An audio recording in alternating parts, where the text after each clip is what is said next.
Hanggang saan ang kaya mong isakripisyo para sa iyong pangarap? Paano kung wala kang pera, wala kang kakilala, at tanging pag-asa lang ang baon mo?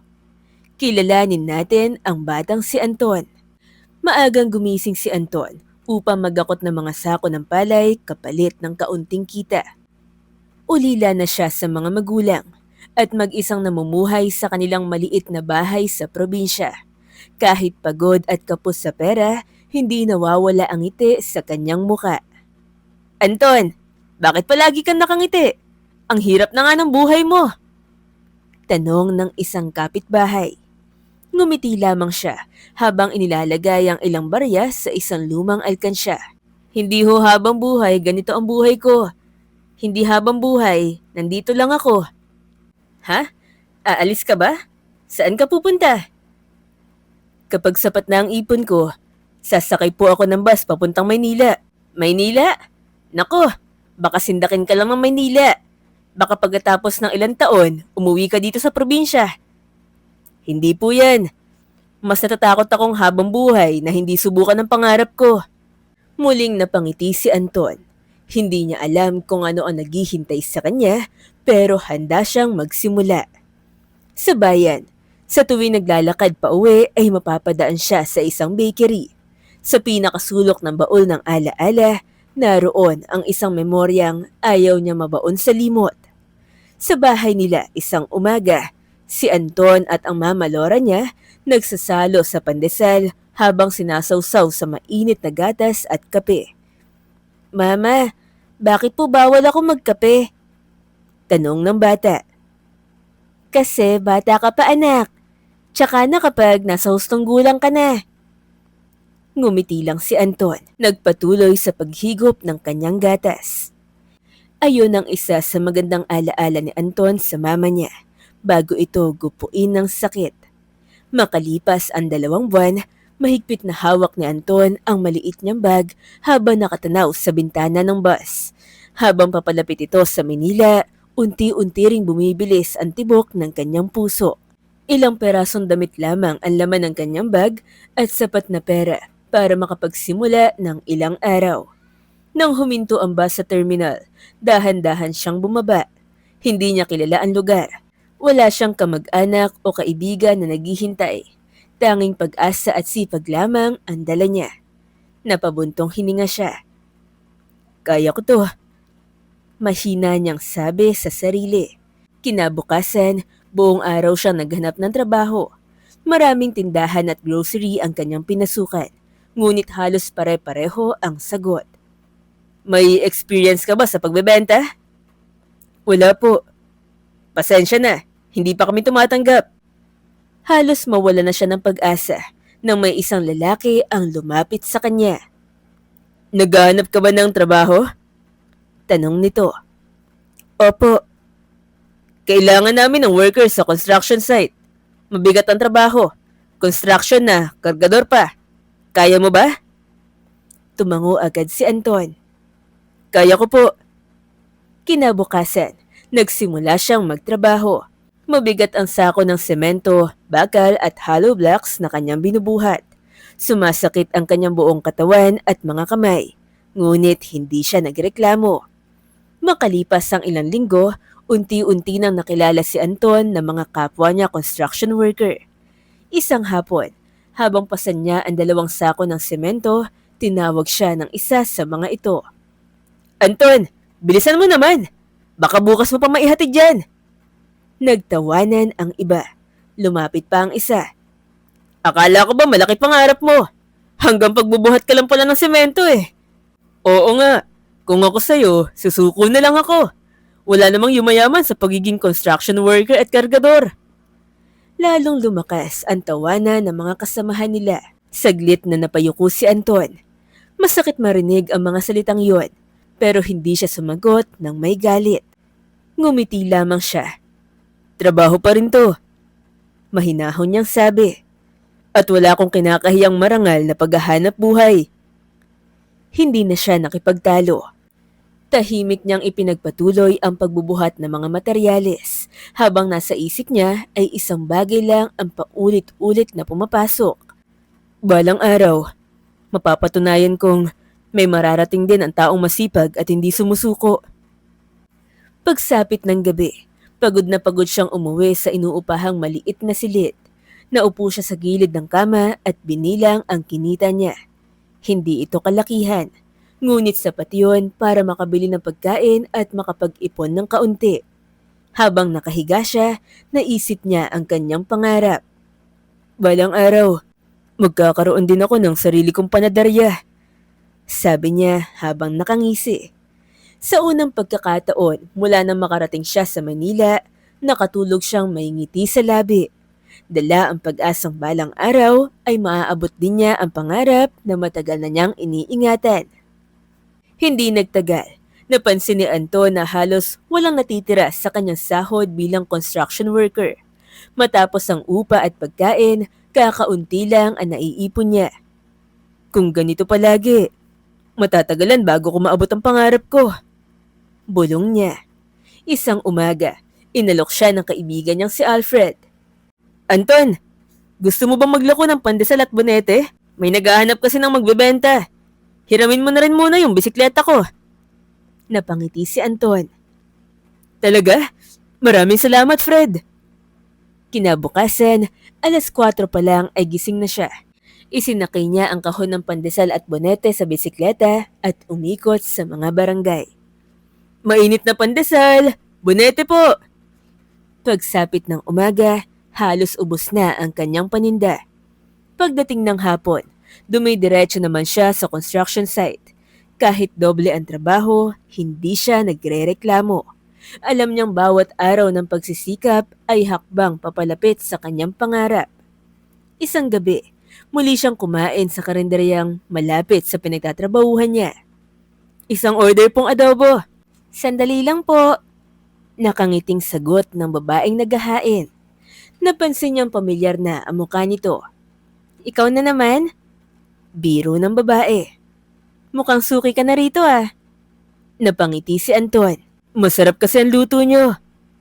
Ako nga pala si Agnes. Anton. Mula noon, gabi-gabi na silang nagkakakwentuhan.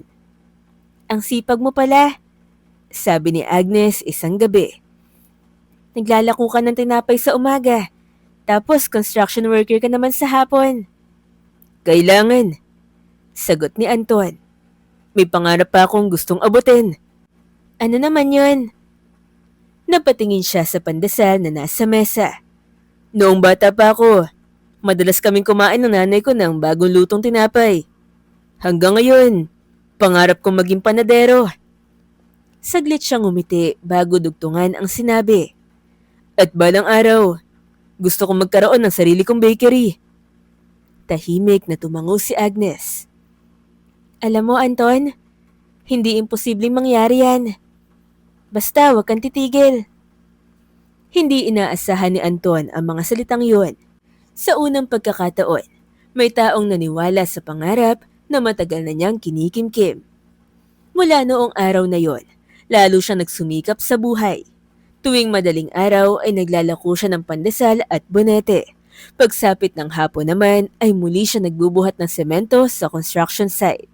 Sa bawat araw na lumilipas, hindi lang ang kanyang ipon ang unti-unting lumalaki, pati ang paniniwala niyang darating ang araw na matutupad ang lahat ng kanyang pangarap. Lumipas ang ilang buwan, dahil sa 2 trabaho ni Anton, unti-unti siyang nakaipon. Isang gabi, habang kumakain sila ni Agnes sa karinderya, sinabi niya, Sa tingin ko, panahon na para sundan ko ang pangarap ko. Anong gagawin mo? Tanong ni Agnes. Gusto ko matutong gumawa ng tinapay. Ngumiti si Agnes. Huwag mong hintayin ng tamang oras. Ikaw ang gumawa ng pagkakataon. Kinabukasan, nagtungo si Anton sa isang panadarya at kinausap ang may-ari. Magandang umaga po. Ako si Anton. Pangarap ko pong maging panadero. Tinitigan siya ng matanda. Hindi po ako humihingi ng sweldo. Dugtong ni Anton. Gusto ko lang pong matuto. Kahit maglinis o magbuhat ng mga sako ng harina. Ngumiti ang matanda. Ako si Mang Nando. Sige, tuturuan kita. Lalo na't pangarap mo yan. Talaga po? Oo, pero tandaan mo, hindi madali ang paggawa ng tinapay. Handa po ako matuto. Mula noon, araw-araw na siyang pumupunta sa panaderya. Tinuruan siya ni Mang Nando ng tamang pagsukat ng mga sangkap, paghahalo ng dough at wastong pagbe-bake. Sa una, marami siyang pagkakamali. May mga tinapay na hindi umaalsa at mayroon ding nasusunog. Akala niya ay mapapagalitan siya. Ngunit ngumiti lamang si Mang Nando. Lahat ng magaling na panadero nagsisimula sa pagkakamali. Huwag kang susuko. Tuwing gabi, ikinikwento niya kay Agnes ang mga natutunan niya. Nasunog na naman ang ginawa ko. Natatawa niyang sabi. Tumawa rin si Agnes. Ibig sabihin, mas marami ka nang natututunan. Kapag inaabot siya ng gabi sa panaderya, dinadalan siya ni Agnes ng pagkain. Kumain ka muna. Salamat. Nakangiting sagot ni Anton. Lumipas sa mga buwan, hindi na lang pandesal ang kaya niyang gawin. Natuto na rin siyang gumawa ng bonete, monay, ensaymada, Spanish bread at cheese bread. Isang umaga, tinikman ni Mang Nando ang ginawa niyang pandesal. Anton! Po? Handa ka nang gumawa ng sarili mong tinapay. Napatingin si Anton kay Agnes na nakangiting nakatanaw sa kanya mula sa pintuan. Sa sandaling yon, alam niyang unti-unti na nagiging realidad ang matagal na niyang pangarap. Matapos ang ilang buwang pagsasanay, naging bihasa na si Anton sa paggawa ng iba't ibang tinapay. Isang araw, sinabi ni Mang Nando, Anton, oras na para ibenta mo ang sarili mong gawa. Pero baka po walang bumili. Nag-aalinlang ang sagot niya. Hindi mo malalaman kung hindi mo susubukan. Kinagabihan, ikinuwento niya yon kay Agnes. Natatakot akong baka walang tumangkilik. Ngumiti si Agnes. Noong una kang dumating sa Manila, wala ka rin kasiguraduhan. Pero sumubo ka. Ganito rin yun. Kinabukasan, maaga silang gumawa ng pandesal, bonete, cheese bread at ensaymada. Ikaw nang bahala, sabi ni Mang Nando. Isinakay ni Anton ang mga tinapay sa dati niyang bisikleta at naglibot sa mga kalye. Bagong lutong pandesal! Mainit na cheese bread! Lumapit ang ilan sa dati niyang mga suki. Ikaw ba ang gumawa nito? Opo. Pagkatapos tingnan, ngumiti ang isang mamimili. Masarap! Bukas, dagdagan mo pa ang dala mo ha? Hindi nagtagal. Sunod-sunod na ang bumibili. Bago magtanghali, ubos na ang lahat ng kanyang paninda. Masayang bumalik si Anton sa panaderya. Naubos po lahat. Napangiti si Mang Nando. Sabi ko sa'yo, masarap ang tinapay mo. Ginawa mo yan ng may sipag at pagmamahal. Habang lumilipas ang mga buwan, patuloy na lumalaki ang kanyang ipon. Hindi na lang siya naglalako. May mga kapitbahay ng kusang nagpapa-order ng tinapay para sa kanilang almusal at mga handaan. Isang gabi, habang nagbibilang sila ni Agnes ng kinita, napangiti ito. Anton, sa tingin ko, handa ka na. Handa saan? Sa sarili mong bakery. Hindi agad nakapagsalita si Anton. Matagal na niyang pinapangarap ang mga salitang yon.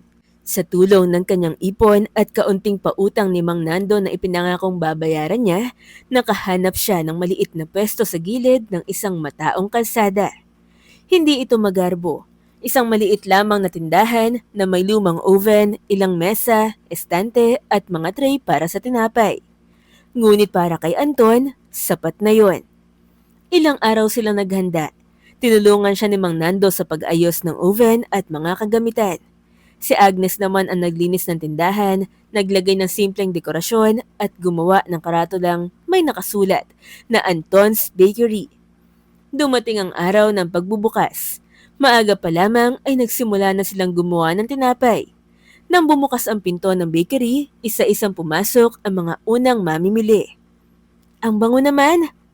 Subukan nga natin! Halos hindi huminto ang pagpasok ng mga customer hanggang tanghali. Nang matapos ang unang araw ng operasyon, Napatingin si Anton sa maliit niyang tindahan. Hindi niya napigilang mapaluha.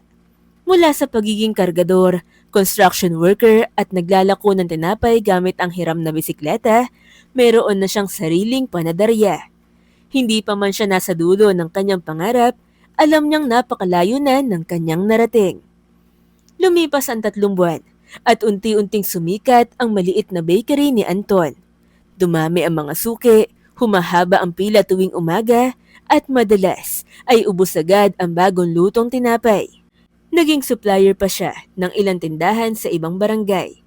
Dahil sa patuloy na pagdami ng mga mamimili, pinalaki niya ang bakery. Nagdagdag siya ng mga oven, kagamitan at mga empleyado. Isang araw, nakangiting lumapit si Agnes. Naalala mo pa ba noong bisikleta lang ang puhunan mo? Napatawa si Anton. Hiram pa nga yun eh. Ngayon, may mga delivery van na kayo. Lumipas pa ang ilang taon. Ang dating maliit na panadarya ay nagkaroon ng 2, 3 hanggang sa marami ng branch sa iba't ibang lungsod. Ngunit hindi nagbago si Anton. Madalas pa rin siyang magsuot ng apron at tumulong sa paggawa ng tinapay. Hindi ko pwedeng kalimutan kung paano nagsimula ang lahat.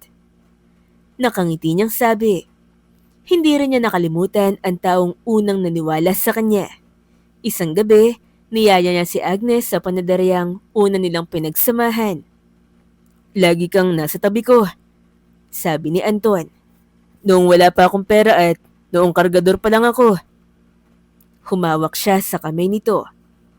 Pwede ba kitang makasama habang buhay? Nakangiting tumango si Agnes. Makalipas ang ilang buwan, ikinasal sila. Hindi nagtagal, binayaan sila ng isang anak na lalaki. Naging masaya ang pagsasama nila.